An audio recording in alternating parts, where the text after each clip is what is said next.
All right, ladies and gentlemen, hello, welcome back. It's another episode of Professor Drew's Lab. You guys have a bunch more questions. I have some more answers. Let's get right down to it. All right, so we're going to get things started off. We have Sunny.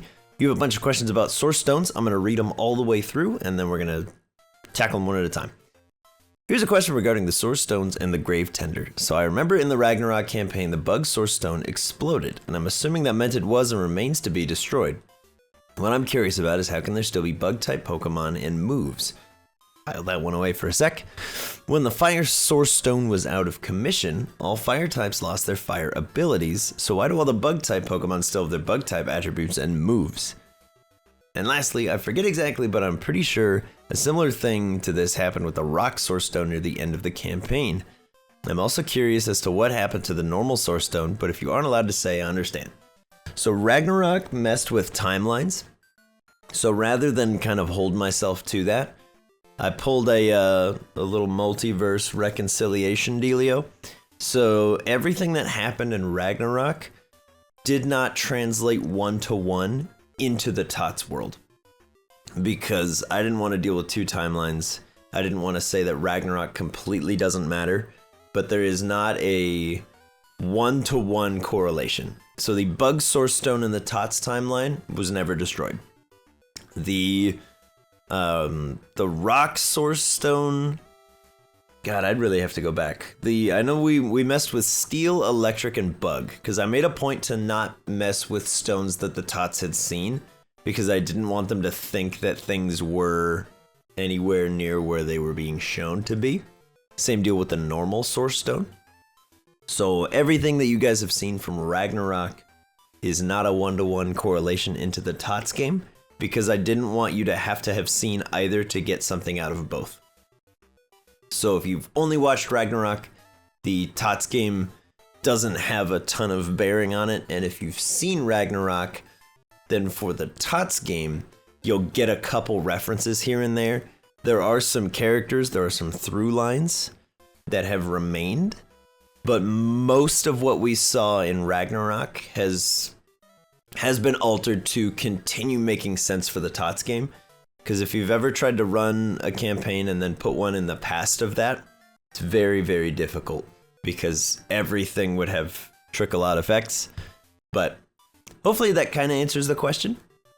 A lot of the stuff that we saw in Ragnarok has been altered to fit with the Tots timeline so as to not change anything, because we made a split branching timeline at the end of Ragnarok.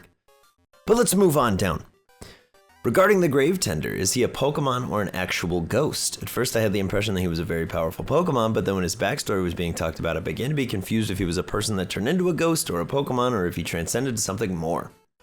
And side question, is he someone we should know from Ragnarok, or was he someone that we haven't met yet? Thank you. So, you have some good questions. I'm more than happy to talk about Ragnarok anytime. So, no, you guys should not know who the Grave Tender was. He is from the War of the Architects, which is after Ragnarok. And there's a couple questions about wars and stuff that we're going to jump into right after this one. But I forget exactly which session it was. I think it's 66. But the Tots do get a big lore drop in character. And that's where we talk an awful lot about who the Grave Tender was, what he became. So he is an actual ghost. He's an actual ghost with power over ghosts. He is at one and at peace with the Source Stone for that typing. And yeah, well, with how intermingled he is with the plot for the Tots now, with how closely tied they are to being afraid of psychic types and being wary of ghosts, we will almost certainly see some more about him in the future. So I won't say too much more than that, but hopefully that kind of makes sense. The Grave Tender is a person, was a person, is now a Pokemon, sort of a hybrid type deal. He can be both, put it that way. Moving on down, Sunny and Goldie, you both have a very similar question. How many wars have there been in this timeline? I know Ragnarok happened before Pokemon, and then there was the war between the psychic types and the people. Where does the Ragnarok war stand in the history of the region? Every campaign that I have run in the past has centered around a war, because they're great ways to tell stories and to develop culture. And there's almost always somebody at war. The only exception for that is the War of the Architects. The War of the Architects was written for the Tots game because I thought it would be interesting for once to do a game where the war has just ended and there's like a tenuous peace, and the people that know about it are really worried it's going to come back. So that's kind of where that is. There are two that are even remotely relevant for the Tots game. It's a War of Succession that we have never talked about because I don't need to bog you guys down with what's going on. That's a lot of northern politics. We're in the southern part of the region. The kids are kids, so I haven't really bogged them down too much with it. But the War of the Architects was very important, and then there's the sort of psychic type war that is ongoing. That one is ongoing, as you've seen. People think it's over. It's still being fought in the shadows. People just don't talk about it openly because it's supposed to be over. So maybe I lied. Maybe there's 3 relevant wars. Because one is much less so. The Succession War doesn't really matter. So yeah, no, I'll change my answer. There's two major wars. There's the War of the Architects and there's the ongoing skirmishes with the psychic types and the people that remember what they did. But let's jump on down. Mystery would like to know, I was wondering if you could explain how your fear mechanic works in detail. I'd like to replicate it for my campaign. I didn't change anything about the frightened mechanic from traditional 5th edition Dungeons and Dragons. So if you have like a player's handbook and you read the little rules text for frightened, that is exactly what we do. You're at disadvantage if the source of your fear is within your vision and within a certain radius of you. That's all I do. It's nice and easy, super simple. I keep as much standard from 5th edition as I can because that's the system I learned how to play in. So I try not to change stuff so that I can remember on the fly if the players have a question about it. But hopefully that helps for you. D-Swag! I think it's interesting how in-depth yet also simple your creation process is now for creating new Pokemon for your campaign. I do too, but thank you. Happy to hear the recording has started. Me too. Ended up with some above board questions. Let's tackle them. How did you convince players new to D&D to not only play something that was different from what they had heard about, but to start putting it up on YouTube? Persistence. I bothered them every time we played games. They had no real desire to play or try D&D until I offered to figure out a way to make it Pokemon themed. They didn't really care. As for the YouTube stuff, we've talked about it a little bit, but why not? I'll do it again. The YouTube channel started because we're all ridiculous people, and we play a bunch of games, and we had so much fun. Every Saturday, we would play board games for hours and hours and hours. And we're all just ridiculous. And we kept pitching to each other, we're like, man, we should record these just for ourselves and like have them. And so we did. We just started recording ourselves playing games. And then we thought, well, we could expand on this. What if we put them up on YouTube? Maybe somebody out there would kind of get a kick out of watching us play some board games. So Joel taught himself how to edit and slam some things together. I, at the beginning, started trying to teach myself with a ton of guidance from him on how to operate that little puppet that we had in the beginning, which was just so much work. It was so kind of tedious to do at the time. It was really, really cool program. I don't want to say anything bad about it. It was really, really awesome. I think it's just a little beyond what I'm capable of just sitting down to do. But yeah, the gang was very eager to just play board games anyway. We were already doing it, so we figured why not film it, put it up somewhere. But we'll jump on down a little bit because you've got some further questions that'll kind of tie back into this. Did you ever think that you would get this far into the campaign when you started out? And other than Joel and Tia, what do the significant others of the players think about this little game that you guys started with friends that now have so many people watching? So this is like by far the longest game I have ever run. I pitched it to the players of like, yeah, we'll play for like a couple weeks. And then if you guys don't like it, we'll do something else. But I was like, why not film it, cut it together, keep playing the board games. We'll put everything up on the channel. It'll get like 5 subscribers and 20 views lifetime, and we'll just do it as something that's fun for us to do. And here we are, like 4 or 5 years later, we just passed 3,800 subscribers, which is crazy. Thank you guys a lot. That's a made up number, which is insane to me, and I kind of just try not to think about it sometimes because that's a lot of people.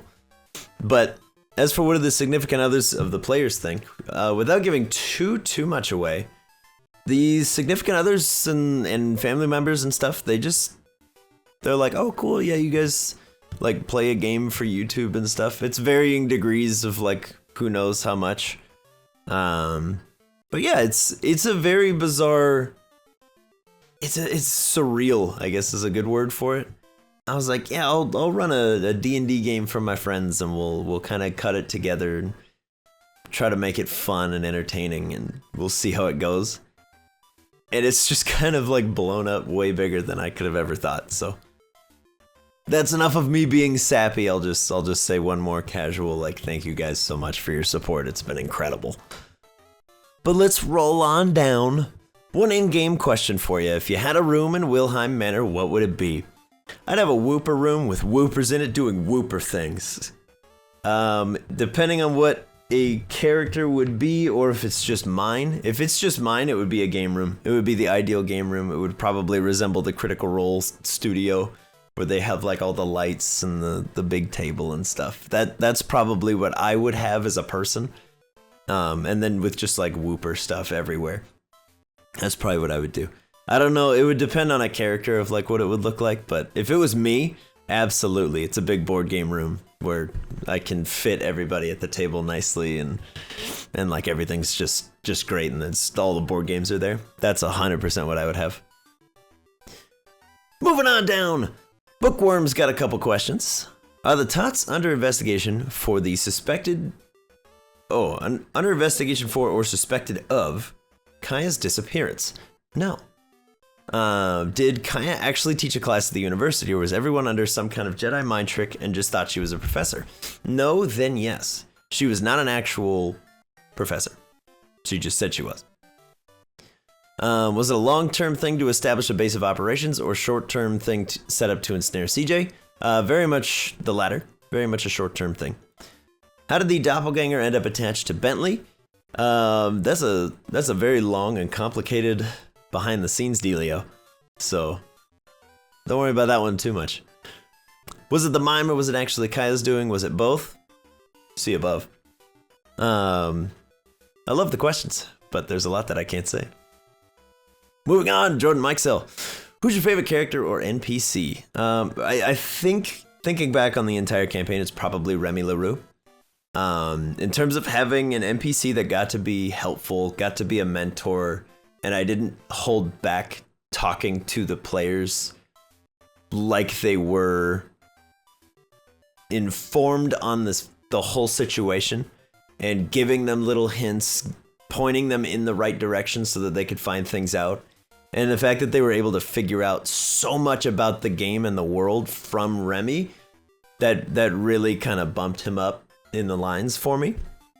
So I think Remy is probably my favorite NPC that I've got. There's been a lot of really fun ones, don't get me wrong, but in terms of an NPC that was fun to play, wasn't just a monster, and actually genuinely cares for the players and the kids in the world, Remy was a lot of fun, and he was in no small part made by the players. So it was really, really cool to kind of bring their creation to life for once instead of just mine. I love doing that. I love the collaborative aspect of D&D. 100% love that. It's great. Coffee break. Hold tight. Moving on down, we got some more questions from Goldie. You said that your legendaries are beings of intense power and hold several people's beliefs into one. It's a really cool concept. And is there more than one region, world, known god / religion? Yeah, there's a whole bunch. The Laris region is one small quadrant of a continent in the world that I usually run my D&D settings in, which is kind of like a lot to take in, but it's there's a bunch more to the world, and rather than explain to the Tots all of the history of all of those regions, I've just let them apply their own meaning to other regions from like the Pokemon games. When they say like, oh, I'm from Hoenn, that has connotations for them, so they can fill in where that should be, and then I don't have to do a whole bunch of legwork to set up. Well, actually, no, that's this continent over here, and it's ruled by like this duke, and like he's doing it, like it would bog down the game a lot. So I'm kind of glad that the Tots are able to just sort of do that. As for, are there, you know, is there a bunch of religion? Are there known gods in the world? Yeah, the Tots just don't, similar to the politics, the Tots haven't really engaged with it, so I haven't beat them over the head with it. But anybody that's watched the world building for the War of the Architects will know the old gods are the Greek pantheon, more or less. They have their own names and traditions for it, and the sort of newer gods are different. But a lot of them are just grafted from, same deal, like a more traditional 5th edition D&D setting. We've got a lot of gods like that. Like I'm blanking on the names because it's been so many years, but things like Helm, the god of protection, the Raven Queen, things like that. Those are typical in my settings. Cord, stuff like that. But rolling on down, was Darkrai one of these creatures, or was it something else? The Darkrai in Ragnarok, I just thought would be really interesting as a Warlock patron. So that's what that was.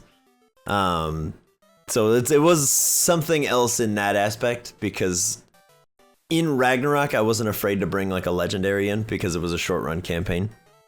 So if that guy had become like a main villain or something like that, it was, you know, it was Ragnarok.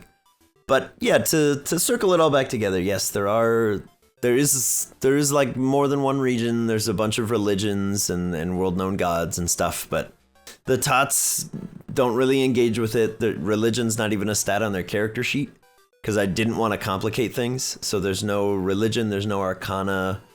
We took animal handling off and made it Pokemon handling. We changed a couple of the skill checks to streamline the game based on what the players were interested in. So I cut out a bunch of that stuff. In more recent sessions, I did add them back in, because there started to be things that needed those checks. So rather than just ignore them forever, we just put them in late. But let's move on down. Another question as well, are there multiple source stones, or do the source of all elements only exist inside the Laris region? So yes and yes. The source stones are only in the Laris region because that's where the game is taking place. And I needed an excuse here that would be interesting and unique for how Pokemon came to power. And I figured the source stones would be a fun way to do it. And the players kind of really engaged with it. But are there multiple of source stones? Yes. I'm not going to say which ones or where they are, because the players are still looking around.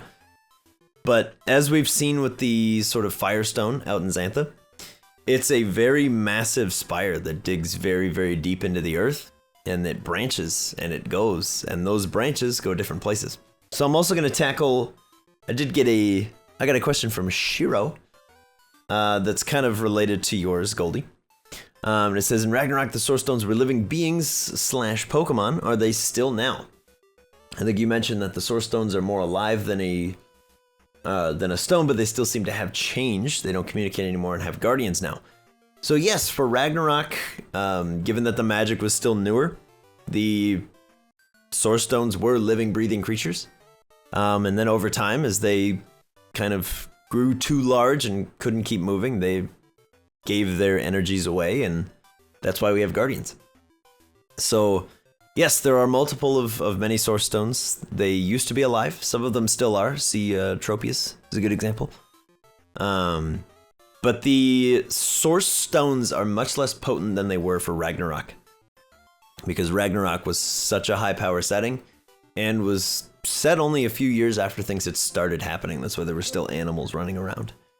But yeah, the source stones were they were a cool idea in concept, and then the more I've thought about them, they've been like really, really complicated. But it's been great for world building because it kind of tells you everything you need to know.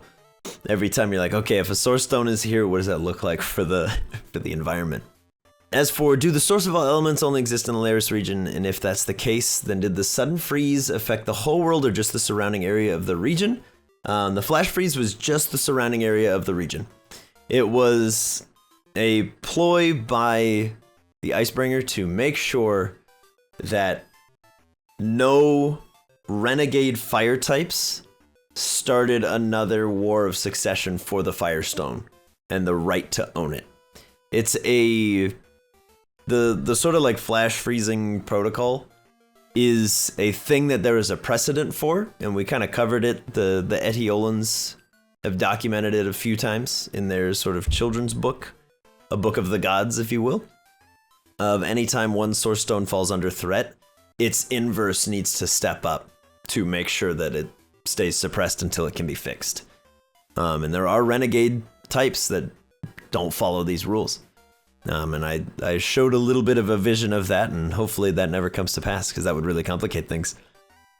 And last but not least, is it illegal or wrong to mess with the source stones or just frowned upon? So it's definitely not illegal because they're not well known enough to have a law written about them. Or at least it's not public knowledge. They don't want people seeking them out after hearing about them. Is it wrong to mess with them? Absolutely. You don't want to do that. It's very bad. But there are guardians for most, if not all, of the source stones, and there are individuals in place to make sure that they remain undisturbed. So that is absolutely a case. Now, you guys have a couple questions for, will you make this or that Pokemon? The one that we're going to do today is Garchomp, and let me explain why. I know there was a request to make Tyrogue and all of the Hitmon branches. I'm not going to do that because Phoebe's got one. So we'll get to see that one kind of like play out hopefully someday.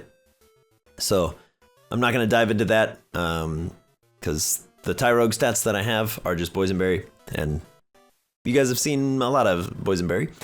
So maybe someday when Boysenberry evolves, we'll circle back and do that one. Aegislash, check out Ragnarok. If you're curious how like a Honedge slash Aegislash would work, that's sort of how we've done that. That being said, we'll probably tackle that one soon, because I'm curious too how I would do an Aegislash, because I don't have that one made yet. But Garchomp, let's talk about Garchomp. So Garchomp is Dragon Ground.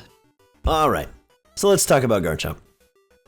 Garchomp has 2 available abilities, or at least the whole line. I'm speaking vaguely here.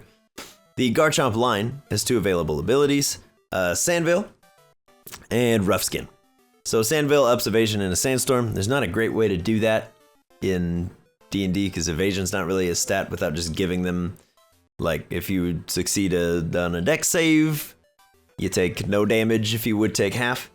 But that's kind of boring. So the way I would handle Sandveil traditionally is you get a bonus to your AC. You might get a bonus to attack rolls and saving throws to show that you're faster on your feet in the sandstorm. Rough Skin, I keep it very, very simple. If an attacker makes physical damage, they take damage equal to your Constitution modifier. Keeps it nice and simple, nice and basic. It's not like Rough Skin in the games is making like a ridiculous difference for you. It's just a little bit of chip damage every time they hurt you. So that's kind of where I would start. Alright, let's talk about some moves though, and sort of how they would change. Rather than going through like Gibble, Gabite, Garchomp, I'll just kind of talk you through what move I would change into what, various different branches you could do. Garchomp, obviously known for being like a super bulky physical attacker.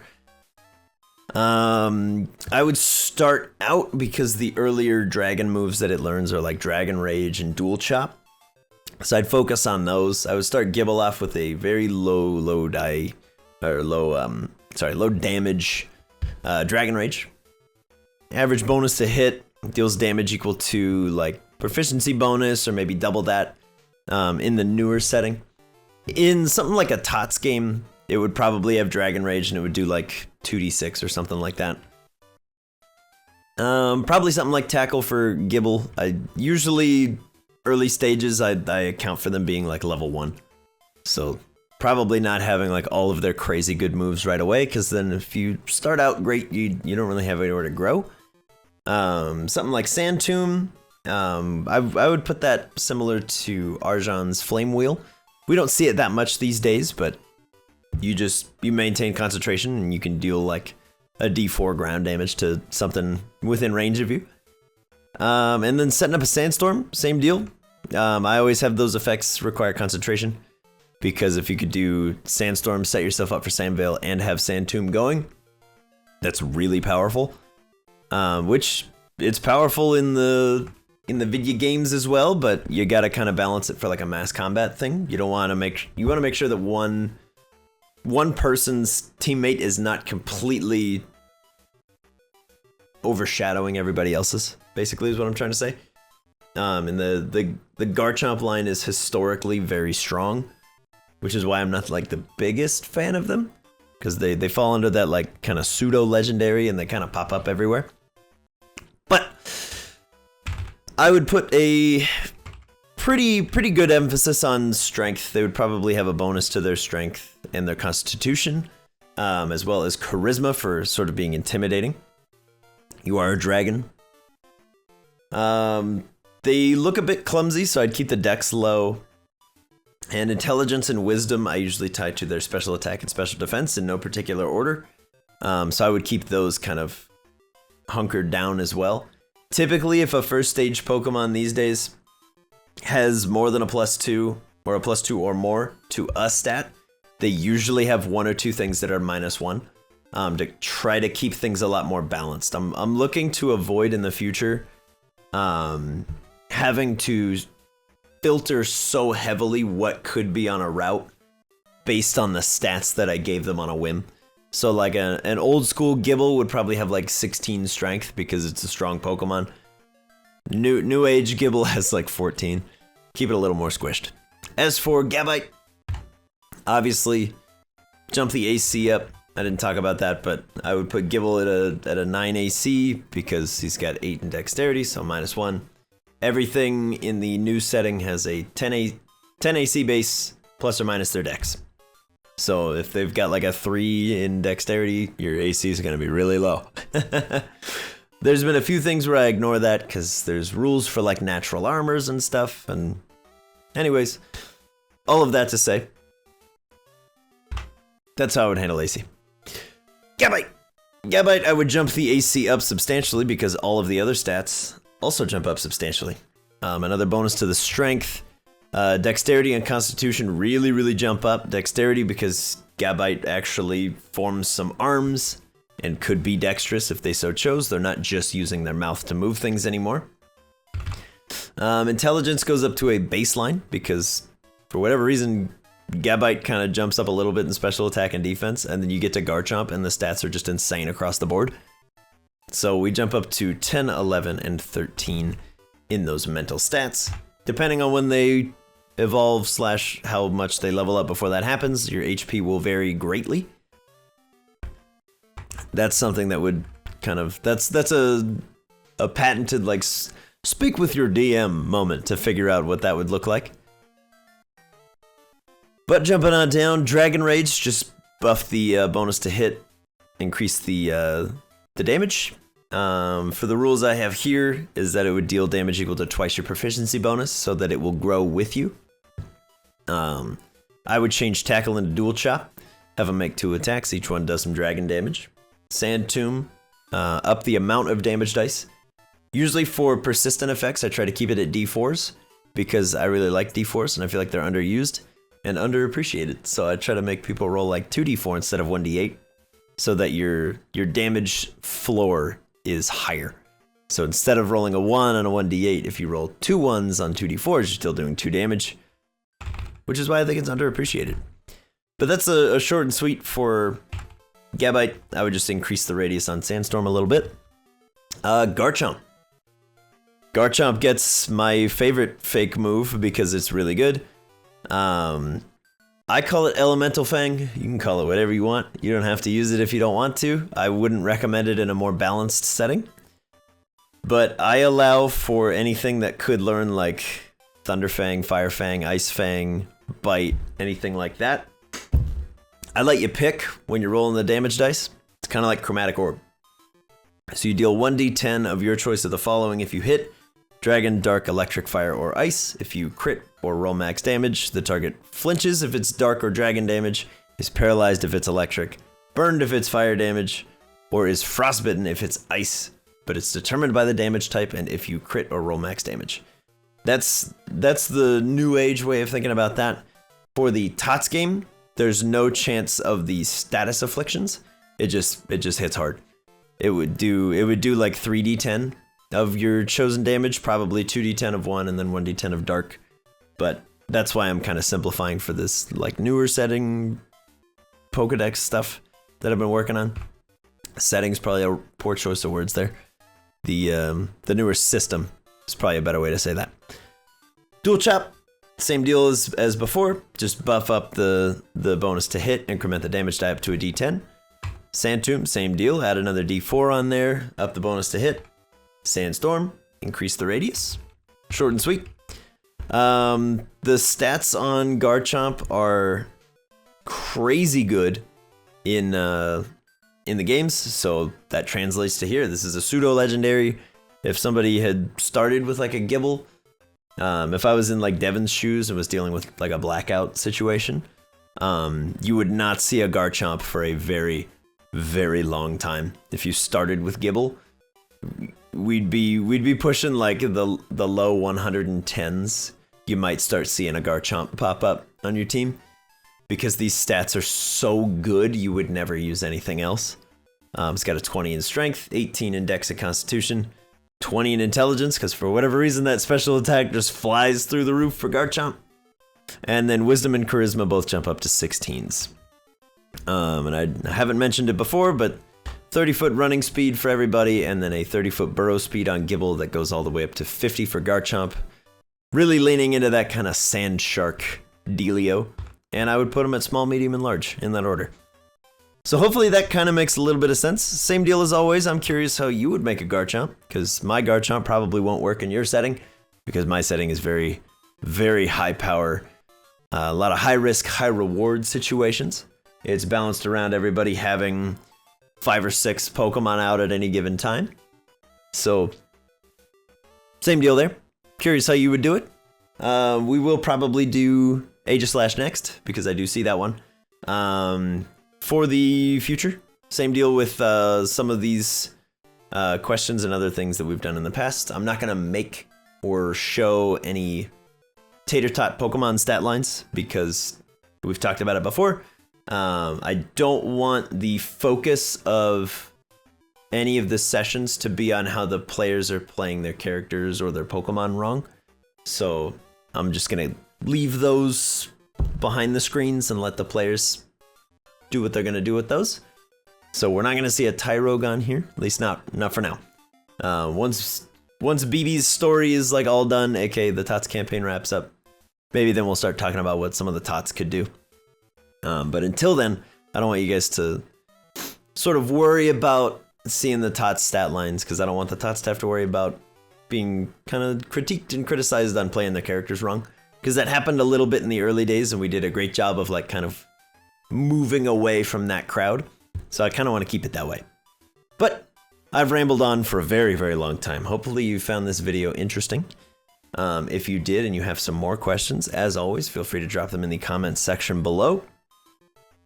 Further updates, in case you missed the last one, the Tots and I are very irregularly back in the film studio. We are not regularly filming, but I want you guys to know we have recorded some things.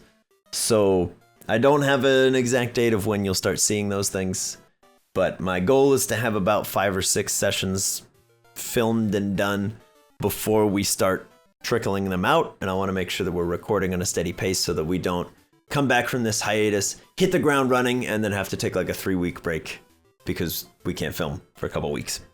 But all of that to say, I love y'all very much. Thank you so much for your questions, and I will see you in the next ones. Bye-bye!